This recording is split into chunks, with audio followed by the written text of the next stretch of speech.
নমস্কার, কেমন আছেন সবাই? আশা করছি সবাই খুব ভালো আছেন। পূজাস ব্লগের নতুন একটা ভিডিওতে আপনাদের সবাইকে অনেক স্বাগত। তো আজকে আমি 7:30টার সময় ঘুম থেকে উঠে গেছি মানে ঘুমটা ভেঙে গিয়েছে। তো তাই জন্য আর ভালো লাগছিল না বলে ঘরে উঠে গিয়ে ঘরের সব কাজগুলো তাড়াতাড়ি করে নিলাম।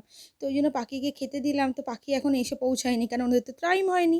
সেজন্য তো খাবার দিয়ে রাখলাম। আজকে চানাচুর দিয়েছিলাম। বিস্কুট আর দিলাম না, আজকে চানাচুর দিলাম। ওরা চানাচুরটা খেতে ভালোবাসে।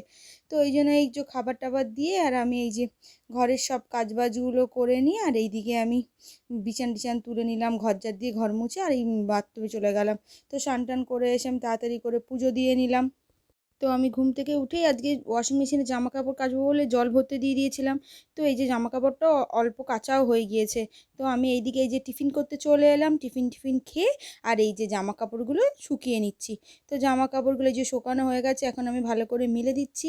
আজকে অনেকটাই জামা কাপড় ছিল। তো এই যে ভালো করে মেলে টেলে দিয়ে আমি এই যে কাপড়টা বাইরে রেখে দিয়ে এলাম। বাইরে রেখে দিয়ে এসে এই যে গুছিয়ে টুছিয়ে নিয়ে আমি এখানে এই যে কাজে বসে গেছি মাল করতে। তো এই যে মাল করলাম, মাল করার পরে এখানে রান্না করতে এসেছি। তো রান্না করেছি বলতে আজকে আমি পাবদা মাছ ভাজা করেছিলাম, আর ওই পটল আলু কুমড়ো দিয়ে আর মাছের তেল ছিল, তো ওই মাছের তেল আমি রান্না মানে চচ্চড়ি করেছিলাম একটা।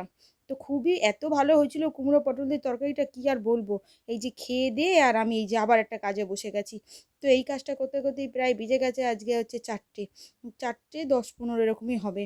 তো তারপরে গিয়ে আমি শুয়ে পড়লাম। তো ভিডিওটা কেমন লাগলো জানাতে ভুলবেন না। ভালো লাগলে লাইক কমেন্ট শেয়ার করে আমার পাশে থাকার অনুরোধ রইল।